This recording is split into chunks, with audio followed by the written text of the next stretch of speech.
वीतराग विज्ञानता, शिव स्वरूप शिवकार, नमः त्रियोग संहार के। वीतराग विज्ञान अर्थात विकार रहित ज्ञान स्वभाव सारभूत है। वो मंगल स्वरूप है और मंगलकारी है। मैं उसे मन वचन काय इन तीनों योगों को वश में करके नमस्कार करता हूं। 6 डाला परम मांगलिक ग्रंथ है। पंडित दौलत राम जी द्वारा यह लिखा गया है। 6 इसमें ढाल हैं। तीसरी ढाल जिसमें 8वां छंद आकाश काल और अजीब जो तत्व है उसके बारे में यहाँ पर बताया गया है। कल देखा था अपन ने आकाश और काल को। आज भी थोड़ा समझते हैं। देखिए यहाँ लिखा हुआ है आकाश क्या है? जो सभी द्रव्यों को रहने में निमित्त है, अवगाहनत्व हेतुत्व है, वह आकाश द्रव्य है। जो सभी द्रव्यों को रहने में निमित्त बनता है वो आकाश द्रव्य है। और आकाश द्रव्य में क्या है? अवगाहनत्व हेतुत्व। उसमें अवगाहन हेतुत्व है, मतलब वो अवगाहन किसी को भी रहने को स्थान दे सकता है, ऐसा उसमें अवगाहन है। ठीक है ना। आकाश द्रव्य में आकाश द्रव्य कुछ तत्व यहाँ लिखा है। ऊपर नीला दिखने वाला कौन सा द्रव्य है? कौन सा द्रव्य है? पुद्गल है। क्या है वो? पुद्गल है। ऐसी कौन सी जगह है जहाँ जगह नहीं है? तो आकाश का दूसरा नाम जगह ही है। आकाश का दूसरा नाम क्या है? जगह। जो जगह है वह आकाश का नाम है। इसलिए आकाश कहाँ पर है? सर्वत्र आकाश है। सर्वत्र आकाश है। अब लिखा है आकाश के 2 भेद, लोकाकाश और अलोकाकाश। जहाँ तक जीवादि 6 द्रव्य पाए जाते हैं उसे लोकाकाश कहते हैं, और जहाँ केवल आकाश द्रव्य पाया जाता है उसे अलोकाकाश कहते हैं। वैसे कल अपन ने सब जाना था, फिर भी पुस्तक में की अपेक्षा से अपन यहाँ पर सब चीज़ें दोबारा जानते हैं। काल द्रव्य किसे कहते हैं? किसे काल द्रव्य कहते हैं? तो जो समस्त पदार्थों के परिणमन में, परिवर्तन में निमित्त हो उसे काल द्रव्य कहते हैं। ठीक है। समस्त पदार्थों के परिवर्तन में निमित्त हो, ध्यान रखना, उदासीन निमित्त है, प्रेरक निमित्त नहीं है काल द्रव्य। जबरदस्ती किसी भी वस्तु का परिणमन नहीं कराता है। वस्तु जो परिवर्तन हो रही है, परिणमनशील हो रही है, उसमें निमित्त बनता है मात्र, वो काल द्रव्य है। काल द्रव्य की अवस्था का नाम समय है। जो अपन समय बोलते हैं, यदि काल द्रव्य का परिणमन ना हो तो समय का भी ज्ञान ना हो, तो समय काल द्रव्य की अवस्था का नाम है। दिन, घंटा, महीना, वर्ष आदि ये व्यवहार काल हैं।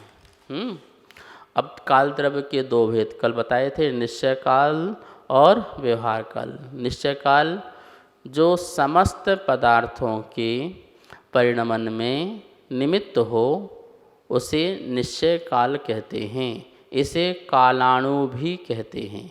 चूँकि ये अणु रूप में रहते हैं इसलिए इनको कालाणु भी कहते हैं।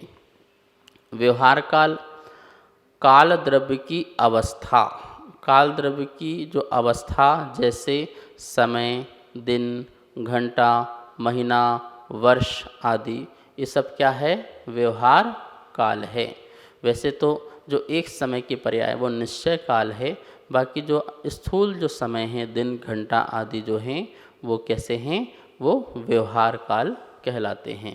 व्यवहार काल जो हम पकड़ सकते हैं, जो हम जान सकते हैं, हमारी समझ, हमारे ज्ञान का विषय बन सकता है, वो व्यवहार। परिणाम, क्रिया, परत्व और अपरत्व।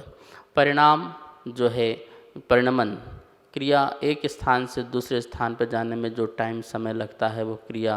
परत्व और अपरत्व छोटा और बड़ा का व्यवहार। इस सब का ज्ञान जो है व्यवहार काल से हुआ करता है। इसलिए निश्चय काल वर्तना है, प्रति समय का परिणमन है, और स्थूल जो परिणमन है उस जिसे हम मोटे रूप से जानते हैं उसे व्यवहार काल जानना। अब इतना जान लिया अपन ने, तो ये पांचों द्रव्य जो हैं उसके बारे में लिखा है, कौन सा द्रव्य किसको निमित्त होता है। लिखा है यहाँ पर कौन सा द्रव्य किसको निमित्त होता है। तो लिखा है द्रव्य, धर्म द्रव्य जीव और पुद्गल के चलने में निमित्त होता है। अधर्म द्रव्य जीव और पुद्गल को ठहरने में। आकाश द्रव्य सभी द्रव्यों को रहने में। काल द्रव्य सभी द्रव्यों को बदलने में। ठीक है ना। तो इस प्रकार से ये चीज़ आपको ने पहले समझ रखी थी और आपने जान रखी थी कि कौन द्रव्य क्या क्या कार्य करते हैं। अब यहाँ लिखा है द्रव्य कितने हैं, कितने द्रव्य हैं, तो अभी तो आपने 6 ही बताए। द्रव्य जाति की अपेक्षा 6 हैं। तो क्या 6 ही द्रव्य हैं? नहीं नहीं, वैसे तो बहुत हैं, लेकिन जाति द्रव्य जाति की अपेक्षा 6 हैं। और प्रत्येक द्रव्य संख्या अपेक्षा, प्रत्येक द्रव्य संख्या अपेक्षा कितने हैं? तो यहाँ पर देखिए जीव कितने हैं? अनंत। जीव अनंत हैं। पुद्गल जीवों से अनंत गुणे अर्थात अनंतानंत हैं। पुद्गल कितने हैं? जीवों से भी अनंत गुणे हैं, इतने परमाणु हैं, अनंतानंत। धर्म अधर्म आकाश कितने हैं? ये एक एक हैं। ठीक है ना। और अखंड रूप से हैं। धर्म द्रव्य एक, अधर्म द्रव्य एक, और आकाश द्रव्य जो है पूर्ण एक अखंड रूप से। काल कितने हैं? तो काल असंख्यात हैं, क्योंकि कालाणु रूप में हैं और कहाँ पर हैं? लोकाकाश में हैं। तो लोकाकाश असंख्यात प्रदेशी है, इसलिए कालाणु भी कितने हैं? असंख्यात हैं। इस प्रकार यहाँ पर कितने कितने द्रव्य होते हैं उनकी चर्चा भी की। अब यहाँ एक बात और समझ लेते हैं, द्रव्यों का नाप। नाप कैसे पता चलेगा कि द्रव्यों का क्या नाप है? तो यहाँ लिखा हुआ है जीव द्रव्य का नाप क्या है? कितना बड़ा जीव द्रव्य होता है? तो असंख्यात प्रदेश। जीव का नाप क्या है? असंख्यात प्रदेश हैं। एक जीव में असंख्यात प्रदेश होते हैं।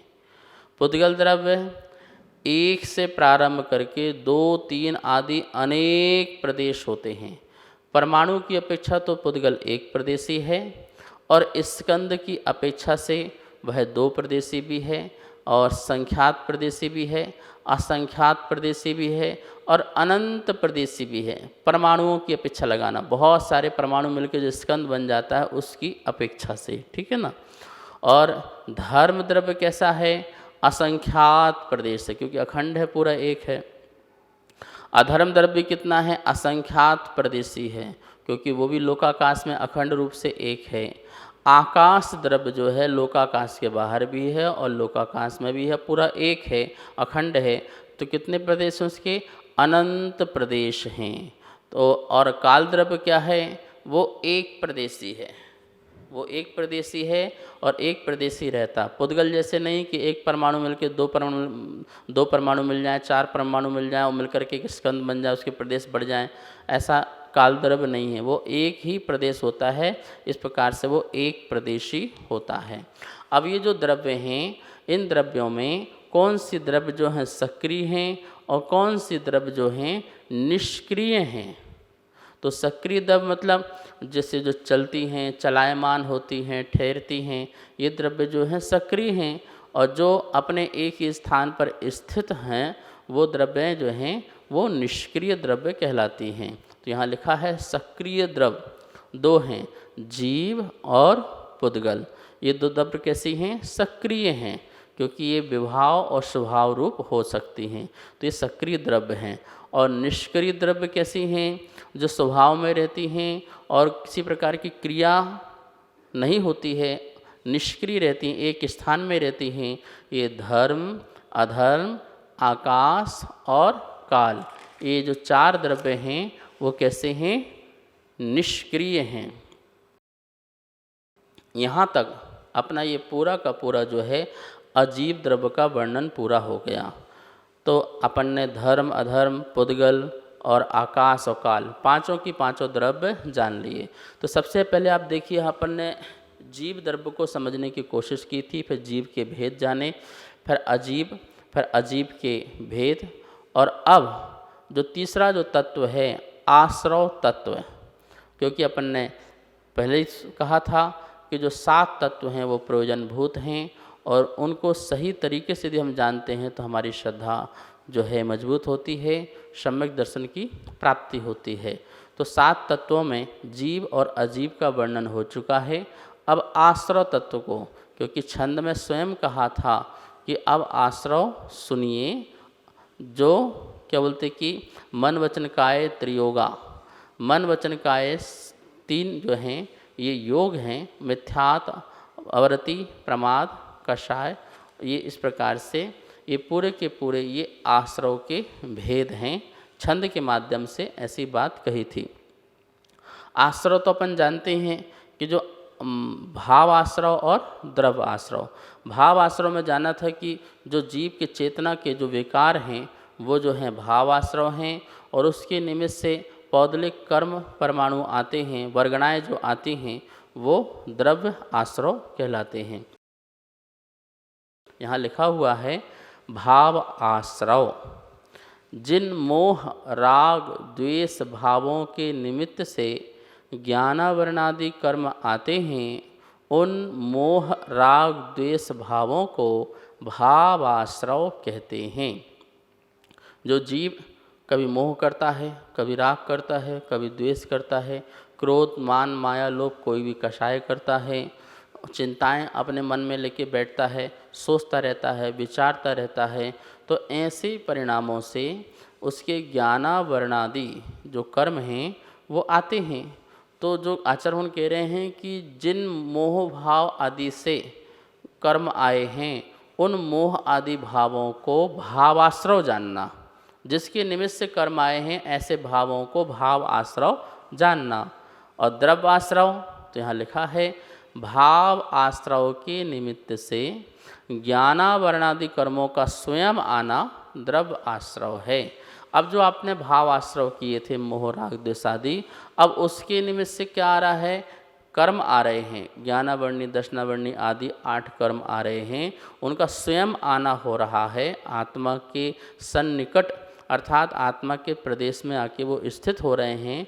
वो क्या होंगे, आत्मा के सन्निकट आ रहे हैं, वो द्रव्य आश्रव कहलाएगा। ठीक है ना, अभी बंद नहीं हुआ, अभी तो आ रहे हैं, तो आने को आश्रव कहते हैं। इस प्रकार से ये भाव आश्रव और ये द्रव्य आश्रव दोनों को जानना। अब यहाँ पे लिखा हुआ है, देखिए ध्यान से, कर्मों का आना, कर्मों का आना, आश्रव का स्वरूप क्या है, कर्मों का आना ये आश्रव का स्वरूप है। ये कर्म की अपेक्षा से बोला, ये द्रव्य की अपेक्षा से बोला। ठीक है ना। अब देखिए उपादान, आश्रव के स्वरूप में देखिए उपादान भाव योग, कार्य द्रव्य योग, निमित्त मन वचन काय की चेष्टा, और फल द्रव्य आश्रव कर्मों का आना। ये इतनी चीज़ें लगती हैं तब जाके कार्य होता है। उपादान क्या है, भाव योग, आत्मा के जो प्रदेश हैं उनका हलन चलन, ठीक है, अथवा हमारे जो मन वचन, जो हमारे राग द्वेष परिणाम हैं वो हमारा ये भाव योग हो गया। और कार्य क्या हुआ, द्रव्य योग का। कार्य किसका होगा, द्रव्य योग का कार्य होता है, द्रव्य योग में परिणमन होता है। और निमित्त क्या है, मन वचन काय की चेष्टा, मन वचन और काय इनकी क्या होती है, चेष्टा होती है, मन संबंधी, वचन संबंधी और काय संबंधी, इसकी चेष्टा होगी। तो इसके निमित्त से क्या होगा, द्रव्य आश्रव कर्मों का आना होगा। जो द्रव्य आश्रव कर्म हैं वो हमारे पास आ जाएंगे। देखिए उपादान और जो है कार्य ये होते हैं तभी द्रव्य आश्रव आएगा। यदि उपादान नहीं है, मतलब भाव योग नहीं है और द्रव्य योग नहीं है, भाव योग और द्रव्य योग में ध्यान रखना, भाव योग में अपने मोह भाव आदि लगाना है, और द्रव्य योग आत्मा का जो प्रदेश है, आत्मा के जो प्रदेशों की चंचलता जो है वो हमारा जो कार्य है, ठीक है ना, आत्मा का जो कार्य है वो द्रव्य योग है। दोनों चीज़ ध्यान रखना। भाव योग जो है हमारा जो राग देश मोह आदि परिणाम है वो भाव योग, और कार्य इसके कारण आत्मा के प्रदेशों की हलन चलन, और फिर इसके कारण जो द्रव्य मन है, द्रव्य वचन है और द्रव्य काय है पौदलिक, इसकी चेष्टाएं होने लगती हैं। तो इनकी चेष्टाओं के निमित्त से कर्मों का क्या होता है, आना प्रारंभ हो जाता है। तो फल की प्राप्ति क्या होती है जीव को, फिर कर्मों का आना। इस प्रकार से ये आश्रव का स्वरूप समझना। अब आश्रव की भेद बताए हैं पंडित जी ने छंद के माध्यम से। देखिए क्या लिखा है यहाँ पर, आश्रव मिथ्यात्व, अवरति, प्रमाद, कषाय और योग सहित आत्मा की प्रवृत्ति आश्रव है। इन सबसे सहित जो प्रवृत्ति होती है वही यहाँ पर आश्रव कहलाता है, ठीक है ना। इतने सारी चीज़, मिथ्यात, अवरति, प्रमाद, कषाय, योग से सहित जो आत्मा है, इनसे सहित जो आत्मा है, और उस सहित आत्मा जो है प्रवृत्तियाँ करेगी, तो उस प्रवृत्ति का नाम ही क्या है, आश्रव है। तो आश्रव के भेद कौन हो गए, कौन कौन से भेद हो गए, मिथ्यात, अवरति, प्रमाद, कषाय और योग। इन्हें आप अच्छी तरह से याद कर लो। ये 5 हैं जो आश्रव के मुख्य भेद हैं। ये मुख्य भेद हैं, इनको आप और भेद कर देंगे तो बहुत सारे भेद और बन जाएंगे, क्योंकि मिथ्यात के भेद भी होते हैं, अवरति के भी भेद होते हैं, प्रमाद के भी, कषाय के भी और योग के भी। इनके भी भेद बहुत सारे हो जाते हैं, और फिर उनके भी एक एक के भी असंख्यात लोक प्रमाण भेद हुआ करते हैं। तो अभी यहाँ पर मूल भेद जो बताए हैं वो 5 बताए हैं। आचार्य उमा स्वामी महाराज ने भी तत्वार्थ सूत्र में मिथ्यात, अवरति, प्रमाद, कषाय, योग बंध हेतुहा ऐसा सूत्र कहा है कि बंध का हेतु कौन है, यही हैं। तो यहाँ पर आश्रव में भेद गिनाए कि भैया आश्रव इनके निमित्त से आत्मा आश्रव करती है, और यही पांचों की पांचों फिर क्या है, बंध के हेतु बन जाते हैं। कर्मों का आत्मा के साथ बंध होने में हेतु ये मिथ्यात, अवरति, प्रमाद, कषाय और योग हो जाया करते हैं। तो ये 5 नाम आप बिल्कुल याद कर लीजिए, और फिर हम जो हैं कल इनकी परिभाषाएं देखेंगे, इनकी एक एक की परिभाषाओं को जानेंगे, एक एक के लक्षण को जानेंगे, और चिंतन करके ये से मिथ्यात, अवरति, प्रमाद, कषाय को छोड़ेंगे, क्योंकि आश्रव संसार है और निराश्रव जो है वो शंबर है, और शंबर जो है निर्जरा का कारण है, और निर्जरा मोक्ष का कारण है। इसलिए इनके आश्रव को जान करके आश्रव भाव को हम विदा करेंगे। कल देखते हैं इनकी परिभाषा को। आज इतना ही। आप सब लोग बहुत सुंदर सुनते हैं और जनवाणी का रसपान करते हैं। सचमुच आप भाग्यशाली भव्य जीव हैं। आइए माँ जनवाणी की स्तुति करते हैं। वाणी के ज्ञान ते सूझे लोकालोक, सो वाणी मस्तक नमो, सदा देत हूँ धोख, सदा देत हूँ धोख। इस कार्यक्रम के पुण्यार्जक थे श्री खंडेलवाल दिगंबर जैन मंदिर, राजा बाजार, कनॉट प्लेस, नई दिल्ली, एवं श्री खंडेलवाल दिगंबर जैन मंदिर, वैदवाड़ा, दिल्ली। श्री रमेश नथुजी बेराड, सौभाग्यकांक्षणी विद्या रमेश राव बेराड, पुत्र श्री अजित रमेश राव बेराड, पुत्र वधु ऋतुजा अजित बेराड, कुमारी अनुजा बेराड, कुमारी आरोही बेराड, पुत्र श्री सुरेंद्र रमेश राव बेराड, योगिता सुरेंद्र बेराड, कुमारी विराग बेराड, कुमारी विधि बेराड, अमरावती, महाराष्ट्र।